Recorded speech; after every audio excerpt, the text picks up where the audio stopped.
Hello friends, welcome to Amina Samayal. Today நம்ம சேனல்ல ஒரு கப் அவல் வச்சு ஒரு சூப்பரான ஈவினிங் ஸ்நாக்ஸ் ரெசிபி தான் ஃப்ரெண்ட்ஸ் பண்ண போறோம். அவல் பக்கோடா.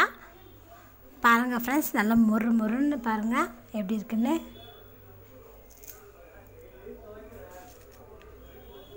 ரொம்ப ஈஸியா 5 நிமிஷத்துக்குள்ள அவல் பக்கோடா எப்படி செய்யலாம்னு வீடியோல பார்க்கலாம்.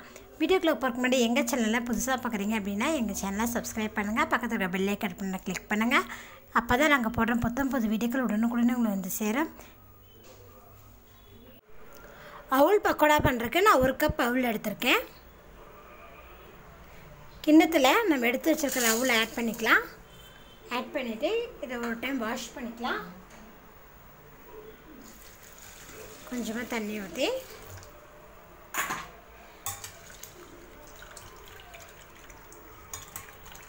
பாருங்க, இத வாஷ் பண்ணி தண்ணி எல்லாம் எடுத்துக்கலாம்.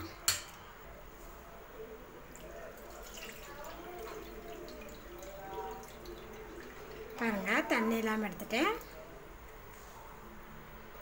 நம்ம வாஷ் பண்ணதிலே பாருங்க அவல் நல்லா ஊறி இருக்கு. இப்போ தண்ணி நல்லா கையிலேயே பிழிஞ்சிருக்காங்க. பிழிஞ்சிட்டு இத ஒரு மிக்சிங் பவுலுக்கு மாத்திக்கலாம்.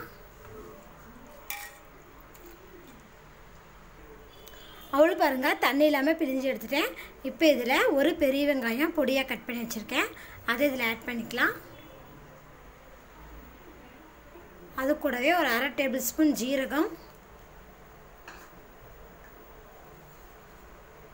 ரெட் சில்லி ஃப்ளாக்ஸ் வந்து ஒரு 1/2 டேபிள் ஸ்பூன்,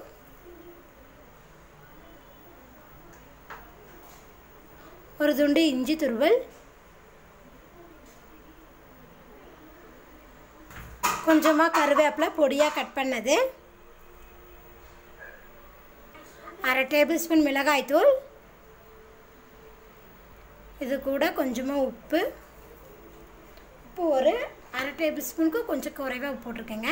இப்போ இது நல்லா நம்ம மிக்ஸ் பண்ணிக்கலாம். பாருங்க நல்லா மிக்ஸ் பண்ணிட்டேன். இப்போ இது கூட ஒரு 1/2 கப் போல கடலை மாவு ஆட் பண்ணிக்கங்க. இது கூடவே ஒரு 2 டேபிள் ஸ்பூன் வந்து அரிசி மாவு ஆட் பண்ணிக்கலாம். அப்போ நல்லா முறுமுறுன்னு வரும் நமக்கு. இப்போ இது நல்லா மிக்ஸ் பண்ணி விடுங்க. பாருங்க நல்லா மிக்ஸ் பண்ணிட்டேன். இப்போ இது கூட நம்ம ஒரு 2 டேபிள் ஸ்பூன் போல லெமன் ஜூஸ் ஆட் பண்ணிக்கங்க. அதோடவே கொஞ்சமா நறுக்கின கொத்தமல்லி தழைகள். இப்போ இது நல்லா மிக்ஸ் பண்ணிக்கலாம். நமக்கு வெங்காயத்துல இருக்கிற நீர் வேற இறங்கிருங்க. பாருங்க மிக்ஸ் நல்லா ரெடி ஆயிருச்சு. இப்போ இத நம்ம எண்ணெயில போட்டு எடுத்துடலாம். பாருங்க பொரிக்கிறதுக்கு எண்ணெய் நல்லா காஞ்சிருச்சு. இப்போ ஃப்ளேம் வந்து மீடியம் ஃப்ளேமில் வச்சுருங்க. வச்சுட்டு நம்ம ரெடி பண்ணி வச்சுருக்கிற பக்கோடாவை போட்டுடலாம்.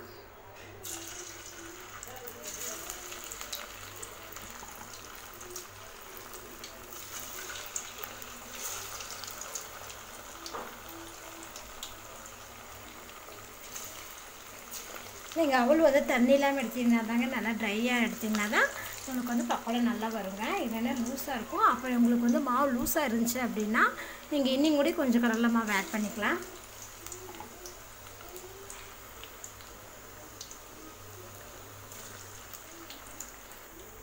ஒரு நிமிஷத்துக்கு பிறகு இதை நல்லா புரட்டி விடுங்க. அப்போ தான் எல்லா பக்கமும் நல்லா வேகும்.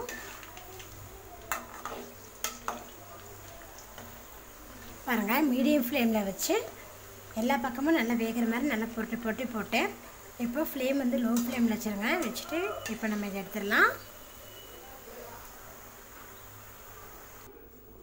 அவளை வச்சு பாருங்கள் 5 நிமிஷத்துக்குள்ளே ஒரு சூப்பரான ஈவினிங் ஸ்நாக்ஸ் ரெசிபி பண்ணிட்டோம். நீங்களும் அவள் இருந்தால் இது போல் செஞ்சு பாருங்கள். செஞ்சு பார்த்துட்டு உங்கள் கமெண்ட்டை சொல்லுங்கள். என்னோட இந்த வீடியோ உங்களுக்கு பிடிச்சா லைக் பண்ணுங்கள், உங்கள் ஃப்ரெண்ட்ஸ்க்கு ஷேர் பண்ணுங்கள். ஆமினா சமைச்சேன்னா சப்ஸ்கிரைப் பண்ணுங்கள். நன்றி.